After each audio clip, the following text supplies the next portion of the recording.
تحریک لبیک کا انہوں نے مذاق اڑانے کی کوشش کی ہے، جو ناموس رسالت کے لیے کسی بھی حد تک چلے جاتے ہیں، اور اس حوالے سے وہ کسی قسم کا مذاق برداشت نہیں کرتے، اور جب وہ کوئی کارروائی کرتے ہیں تو چھپ کر بھی نہیں کرتے۔ تو ابصار عالم کو دیکھنا چاہیے، اپنی اداؤں پر غور کرنا چاہیے کہ یہ جن لوگوں کے بارے میں، جن حلقوں کے بارے میں، جن طبقوں کے بارے میں اس طرح کی زبان درازی کرتے رہے ہیں، کہیں ان کے انتقام کا نشانہ تو نہیں بن گئے۔ اس ویڈیو کے دوسرے حصے میں ہم بات کریں گے ایک مجرم کو، ایک بہت بڑے ملزم کو پاکستان کی پولیس نے، بلکہ پنجاب اور گوجرانوالہ کی پولیس نے ہنگری سے گرفتار کیا۔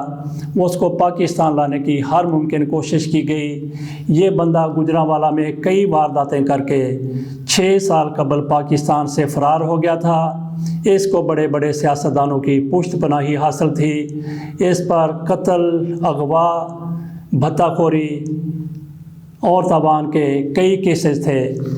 پولیس نے اس کو پاکستان لانے کی پوری کوشش کی۔ آج سے 4 سال قبل پنجاب پولیس ہنگری پہنچ گئی۔ بوسنیا اور ہنگری کے بارڈر پر اس کو گرفتار کر لیا گیا، لیکن پاکستان لانے کے لیے ہنگری کی عدالت سے رجوع کیا گیا۔ 4 سال تک پاکستان پولیس، جس کا تعلق گوجرانوالہ سے ہے، اس نے پوری کوشش کی عاطف عرف عاطی کو پاکستان لانے کے لیے۔ بالآخر 4 سال کے بعد پولیس عاطف عرف عاطی کو پاکستان لانے میں کامیاب ہو گئی۔ اس کو لاہور لایا گیا۔ لاہور سے اس کو گوجرانوالہ پولیس کے حوالے کر دیا گیا۔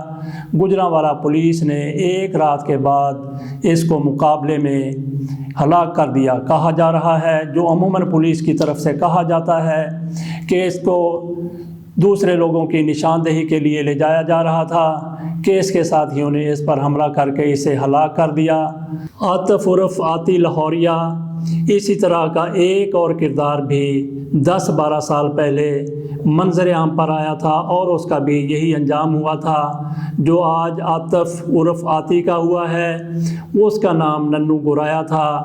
اس کی بھی سیاستدان اور بڑے بڑے لوگ پشت پناہی کرتے تھے۔ بہت بڑا مافیا تھا۔ وہاں پہ جب ذوالفقار چیمہ RPO بن کے تعینات ہوئے تو اس طرح کے ڈاکو، بھتہ خور، قبضہ مافیا اور کرائے کے قاتل اپنے علاقوں سے بھاگ کھڑے ہوئے۔ یہ بھی ان میں ایک تھا۔ اس نے ملائیشیا میں جا کے پناہ لے لی، لیکن ذوالفقار چیمہ نے پوری کوشش کر کے اس کو پاکستان لے آئے۔ انہوں نے اس کے ساتھ دوستی گانٹھ لی اور ان کو اعتماد میں لے کے پاکستان آنے پر قائل کر لیا۔ ننو گرایا جو ہی پاکستان پہنچا، اس کو پولیس نے گرفتار کر کے اس سے انویسٹیگیشن کی، بہت کچھ اس سے اگلوا لیا۔ گوجرانوالہ میں جب لوگوں کو پتہ چلا کہ ننو گرایا گرفتار ہو گیا ہے تو شہر میں ایک سراسیمگی پھیل گئی، لیکن جیسے ہی ننو گرایا کو مقابلے میں ہلاک کر دیا گیا تو لوگوں نے پولیس کی جیپ پر گول پاشی کی، پولیس کا بھرپور طریقے سے استقبال کیا۔ ننو گرایا کو بھی بالکل سیاستدانوں کی پشت پناہی حاصل تھی۔ نہ صرف سیاستدانوں کی، بلکہ ایک لاہور ہائی کورٹ کے جج بلال خان بھی ان کے پشت پناہ تھے۔ ننو گرایا کی گرفتاری اور اس کے قتل کے بعد ذوالفقار چیمہ RPO نے لاہور ہائی کورٹ میں جو رپورٹ جمع کروائی، اس میں انہوں نے کہا کہ بلال خان کورٹ وہ اس کے پشت پناہ ہیں۔ ان کے خلاف حکومت کی طرف سے کارروائی کے بارے میں سوچا جا رہا تھا کہ جسٹس افتخار محمد چودھری نے بلال خان کے خلاف سپریم جوڈیشل کونسل میں ریفرنس دائر کر دیا۔ بلال خان اسلام آباد ہائی کورٹ کے چیف جسٹس بھی رہے، لاہور ہائی کورٹ کے جج تھے۔ سپریم کورٹ کے ایک فیصلے کے تحت جب اسلام آباد ہائی کورٹ کی تشکیل کو غیر قانونی قرار دے دیا تو بلال صاحب پھر لاہور ہائی کورٹ میں دوبارہ سے آ گئے۔ بلال صاحب نے اس موقع پر جب ان کی طرف انگلیاں اٹھائی گئیں کہ وہ ننو گرایا کا پشت پناہ ہے، ان کی طرف سے اس کی صریحاً تردید کی گئی۔ ان کی طرف سے تو تردید کر دی گئی۔ ایک بیرسٹر ظفر اللہ معاملہ RPO کے خلاف لاہور ہائی کورٹ میں لے گئے۔ انہوں نے کہا کہ RPO نے توہین عدالت کی ہے۔ لاہور ہائی کورٹ نے بڑی جاں فشانی سے اس کیس کو قابل سماعت قرار دے دیا، لیکن معاملات آگے نہ بڑھ سکے۔ بلال خان صاحب انہوں نے پہلے تو تردید کی کہ میں کسی ننّا گرایا کے معاملے میں ملوث نہیں ہوں، میں اس کو جانتا ہی نہیں، میں نے ان کی پشت پناہی نہیں کی ہے، لیکن بعد میں حالات اس طرف چلے گئے کہ ان کو استعفیٰ دینا پڑا۔ بلال خان کے خلاف جب ایسے الزامات سامنے آئے تو ان کی طرف سے کہا گیا کہ میاں نواز شریف اور شہباز شریف میرے خلاف مہم چلا رہے ہیں، ننّو گرایا سے کبھی تعلق نہیں رہا۔ یہ جواب جسٹس بلال نے سپریم جوڈیشل کونسل کے الزامات کا جواب دیتے ہوئے دیا تھا۔ جسٹس بلال کی طرف سے میاں نواز شریف اور شہباز شریف کا نام کیوں لیا گیا، اس کی بھی ایک وجہ ہے۔ میاں نواز شریف کو 2008 کے الیکشن سے قبل جسٹس بلال خان اس بینچ میں شامل تھے جس بینچ نے میاں نواز شریف کو ڈسکوالیفائی کیا تھا، الیکشن لڑنے سے نااہل قرار دیا تھا۔ وہ یہ سمجھتے تھے کہ ان کو اس وجہ سے نشانہ بنایا جا رہا ہے اور RPO ذوالفقار چیمہ میاں نواز شریف اور شہباز شریف کے کہنے کے مطابق ان کے خلاف کارروائیاں کر رہے ہیں۔ بہرحال ایک طرف ننّو گرایا آج سے 10 11 12 سال قبل اپنے انجام کو پہنچا تھا اور آج عاطف عرف آتی وہ اپنے انجام کو پہنچ گیا اور ان لوگوں کے پشت پناہ وہ اپنی جگہ پر موجود ہیں۔ یہ بالکل چھوٹے چھوٹے ڈاکو ہیں، ان کی حیثیت کیڑوں مکوڑوں سے زیادہ نہیں ہے، لیکن ان کے پیچھے جو ہیں جو مگرمچھ ہیں، جو بڑے بڑے سانپ ہیں، ان کو کچلنے کی ضرورت ہے۔ وہ کون ہیں؟ ان کے بارے میں کوئی بھی ایسا شخص نہیں ہے جو ان کو نہ جانتا ہو۔ یہ کون لوگ ہیں؟ اس دور میں جسٹس بلال خان تھا، آج کے دور میں کئی اور ایسے بلال خان ہو سکتے ہیں۔ آج کے دور میں ان لوگوں کی پشت پناہی آصف علی زرداری جیسے لوگ کرتے ہیں، میاں نواز شریف جیسے لوگ کرتے ہیں، حمزہ شہباز شریف جیسے لوگ کرتے ہیں، شہباز شریف جیسے لوگ کرتے ہیں، خورشید شاہ جیسے لوگ کرتے ہیں۔ جو آج حکومت میں جو لوگ موجود ہیں ان میں سے بھی کئی ہوں گے جو ایسے لوگوں کی پشت پناہی کرتے ہیں۔ پاکستان سے ایسے مافیا کو ختم کرنا ہے، ان کا جڑوں سے کلا کما کرنا ہے، تو ان ڈاکوؤں کی بجائے ان کے پشت پناہوں کو جو ان کو پناہ دیتے ہیں، جن کے لیے یہ لوگ کام کرتے ہیں، ان کا خاتمہ کرنا ہوگا، ان کے گریباں تک ہاتھ پہنچانا ہوگا۔ یہ کس میں ہمت ہے؟ یہ میرا خیال ہے کہ سر دست کسی میں ہمت اب تک نظر نہیں آتی، کیونکہ جن لوگوں کا ہاتھ ان کے گریبان تک جانا ہے ان کے گریبان بھی پکڑنے کے متقاضی ہیں، وہ خود بھی ایسے ہی کاموں میں ملوث ہیں۔